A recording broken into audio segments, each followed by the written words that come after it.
சோழன் நிலா கிட்ட போய், நான் காரில் சாதாரணமாக தான் அந்த பொண்ணுக்கிட்ட பேசிட்டு வந்தேன், அந்த பொண்ணு தான் தப்பாக புரிஞ்சுட்டு கம்ப்ளைண்ட் பண்ணிடுச்சுன்னு சொல்ல, அதையே என்கிட்ட சொல்கிறீங்க, நீங்கள் என்ன வேணாலும் பண்ணுங்கள், ஆனால் இன்னொரு பொண்ணுக்கிட்ட போய் தப்பாக பேசுனீங்கன்னா என்னால் உங்களை வந்து காப்பாற்ற முடியாது, எப்படியோ போங்கன்னு சொல்லிட்டு நிலா உள்ளே போகிறாங்க. சோழன் படுக்கைக்கு வராரு. பெட்ஷீட்டை போற்றி தூங்க போக பாண்டியும் பல்லவனும் சோழனோட போர்வையை பிடுங்கி இழுத்து, ஏண்டா உனக்காகத்தான் நாங்கள் இங்கே முழிச்சிட்ருக்கோம், நீ என்னடானா நிம்மதியாக படுத்து தூங்க போறியான்னு கேட்குறாங்க. சேரை எழுந்து, ஏன் சோழா நீ திருந்தவே மாட்டியா, அந்த காயத்ரி பொண்ணுகிட்ட இருந்து நிலா இப்போ தான் உன்னை காப்பாற்றி கூட்டிகிட்டு வந்தது, அதுக்குள்ளே இன்னொரு பொண்ணுக்கிட்ட வம்பளந்துட்டு வந்து நிற்கிற, இப்படியே போனால் நல்லா இருக்காது, நாங்கள் எல்லாரும் நிலாவுக்கு தான் சப்போர்ட் பண்ணுவோம், நிலா எவ்வளோ நல்ல பொண்ணு, நம்ம வீட்டில் உள்ளவங்களையும் நல்லா பார்த்துக்கிறா, உனக்கு அந்த பொண்ணு கூட சேர்ந்து வாழ விருப்பமே இல்லையான்னு சேரன் கோபப்பட்டு பேசுகிறாரு. காலையில் ஒரு இடத்துக்கு கூட்டிகிட்டு போவேன், ஒழுங்கா வான்னு சொல்லிட்டு படுக்கிறாரு. காலையில் நிலா பாண்டிக்கும் சேரனுக்கு டீ கொடுக்குறாங்க. சோழனுக்கு கொடுக்காம உள்ளே போக சோழன் பாண்டிக்கிட்ட சண்டை போட்டு பாண்டியோட டீயை பிடுங்க டீ கொட்டி போயிடுது. நிலா 2 பேர்த்தையும் திட்டுறாங்க. பாண்டிக்கிட்ட, பாண்டி சோழனுக்கு போட்டு வச்ச டீ உள்ளே இருக்குது, நீ போய் எடுத்துக்கோ, அவருக்கு இன்றைக்கி டீ இல்லை. சோழனை பார்த்து, இங்கே பாருங்கள், இந்த கொட்டின டீயை சுத்தமாக தொடங்க, இல்லைன்னா காலையில் டிஃபன் கிடையாதுன்னு சொல்லிட்டு நடேசனுக்கு டீ கொண்டு போய் கொடுக்குறாங்க.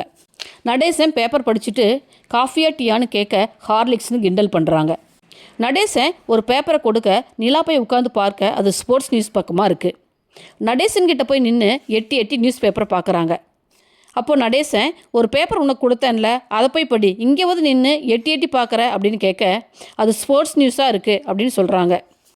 நடேசன் தன் கையில் இருக்கிற நியூஸ் பேப்பரை கொடுக்குறாரு. நிலாவும் அதை படிச்சுட்டு 2 பேரும் நியூஸ் பேப்பரில் வந்த நியூஸ் பற்றி பேசிகிட்டு இருக்காங்க. சேரன் நிலாகிட்ட, எல்லாரும் ரெடி ஆகுங்க, கோயிலுக்கு போகலான்னு சொல்கிறாங்க. எல்லாரும் கோயிலில் போய் சாமி கும்பிடுறாங்க. சோழன் கண்மொழிச்சு பார்த்தா எல்லாரும் பயபக்தியோட சாமி கும்பிட்டுட்டு இருக்காங்க. அப்போ ஒரு பொண்ணு செதற தேங்காய் உடைக்கிறதுக்கு தேங்காயை கையில் வச்சுட்டு முடிச்சுட்டு நிற்கிது. சோழன் பல்லவனை வம்புக்கு இழுக்கிறான். அந்த சமயம் சேரன் கற்பூரம் வாங்கி வராரு.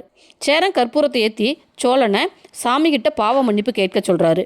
இங்கே பாரு, நான் சொல்கிறத வாயை திறந்து சத்தமாக சொல்லுன்னு சொல்லிட்டு, இனிமே எந்த பொண்ணுக்கிட்டையும் தப்பாக பேச மாட்டேன், எந்த பொண்ணையும் வம்பிழுக்க மாட்டேன், காரில் யார் ஏறினாலும் தேவையில்லாமல் பேச மாட்டேன், எல்லா பொண்ணுங்களையும் அக்கா தங்கச்சியாக தான் பார்ப்பேன்னு சொல்லுன்னு சொல்கிறாரு.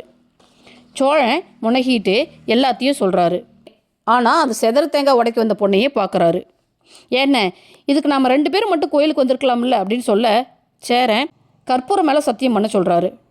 சோழன் தேங்காய் உடைக்க வந்த பொண்ணை பார்த்துக்கிட்டே சத்தியம் பண்ணுறாரு. சேரன், வாங்க எல்லாரும் கோயிலை சுற்றிட்டு வரலான்னு சொல்லி கூட்டிகிட்டு போகிறாங்க. நம்ம சோழன் சும்மா இருப்பாரா? சோழன் அந்த கேப்பில் அந்த பொண்ணுக்கிட்ட போய் சிதறு தேங்காய் எப்படி உடைக்கிறதுன்னு ட்ரைனிங் கொடுத்துட்டு இருக்க சேரனும் நிலாவும் சோழனோட செயலை பார்த்து முகம் சுளிக்கிறாங்க. எத்தனை பட்டாலும் திருந்தவே மாட்டேங்கிறார் நம்ம சோழன். ஓகே ஃப்ரெண்ட்ஸ், என் சேனலை லைக் பண்ணுங்கள், ஷேர் பண்ணுங்கள், சப்ஸ்கிரைப் பண்ணுங்கள். தேங்க்யூ.